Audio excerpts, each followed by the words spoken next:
Assalamualaikum warahmatullahi wabarakatuh. Selamat pagi warga belajar. Hari ini kita akan bahas tentang modulus bilangan kompleks. Kemarin kan untuk pertemuan yang kedua itu pernah kita bahas tentang bilangan kompleks untuk penjumlahan bilangan kompleks dan pengurangan bilangan kompleks. Nah, sekarang kita akan membahas tentang modulus bilangan kompleks. Apa sih modulus bilangan kompleks? Dulu pernah kita belajar namanya Pitagoras, yaitu sisi miring, sisi depan, sisi samping.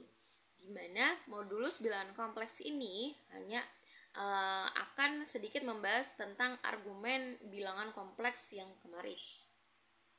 Nah, untuk kita masukin ke aturan trigonometri atau Pitagoras, di mana R sama dengan X kuadrat plus Y kuadrat akar. Berarti akar dari X kuadrat plus Y kuadrat. Kita masih pakai sistem Pitagoras dulu ya. Oke, lihat di sini untuk bilangan kompleks sendiri, di sini ada modulus bilangan kompleks. Kita punya rumus yaitu mutlak Z. Jadi kalau misalkan garis lurus Z, garis lurus itu disebut dengan mutlak. Sama dengan R sama dengan akar X kuadrat plus Y kuadrat. Misalkan ibu punya soal contoh yang A, Z1 sama dengan 2 plus I. Ingat ya, setiap huruf I, huruf A, huruf B itu bernilai 1. Jadi kita selesaikan untuk bilangan kompleks yang pertama kan Z1 sama dengan 2 ditambah I.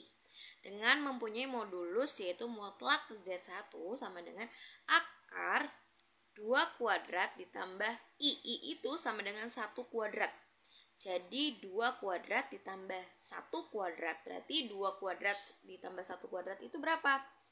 2 kuadrat tambah 1 kuadrat, 2 itu bernilai 4, 1 kuadrat itu bernilai 1. Maka 2 ditambah 1 sama dengan 5. Jadi untuk yang I ini berubah jadi 1 ya. Oke. Untuk bilangan Z kedua sama dengan 2 dapat kita nyatakan dalam bentuk 2 ditambah 0I. Jadi kita tetap harus tambahkan I sebagai bilangan imajiner.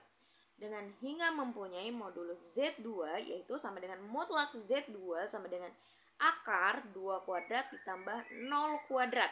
Nah, jadi 2 kuadrat ditambah 0 kuadrat, 2 kuadrat itu 4, berarti akar 4 itu berapa? 2.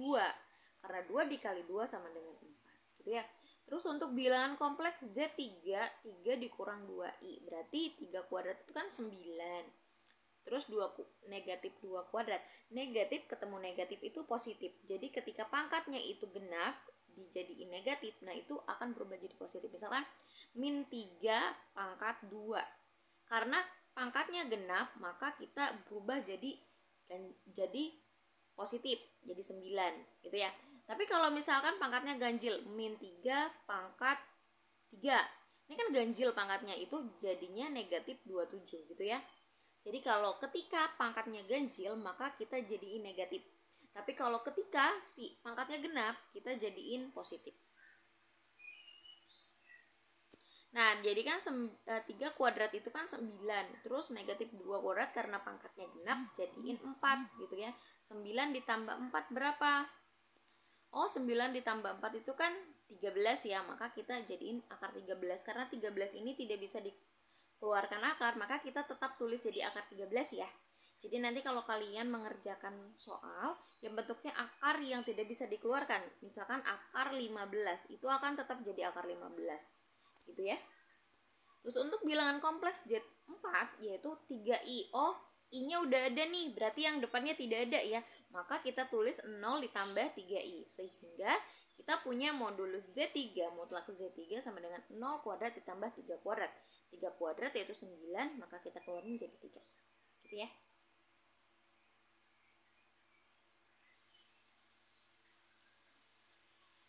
Nah, sekarang di sini ada soal, 3 soal, coba kalian kerjakan dulu.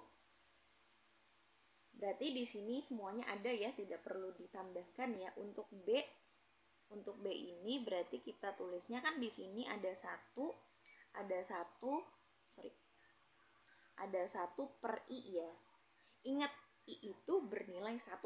Mau B, mau Z, mau X itu bernilai 1. Setiap variabel itu bernilai 1. Jadi kalau 1 per I berarti kita ambil 1. Gitu ya. Coba dikerjakan. Oke. Sekian dari Ibu. Dimanapun kalian berada, kalian harus tetap semangat untuk belajar. Lanjutkan perjuangan bangsa Indonesia ya. Oke, sekian dari Ibu. Assalamualaikum warahmatullahi wabarakatuh.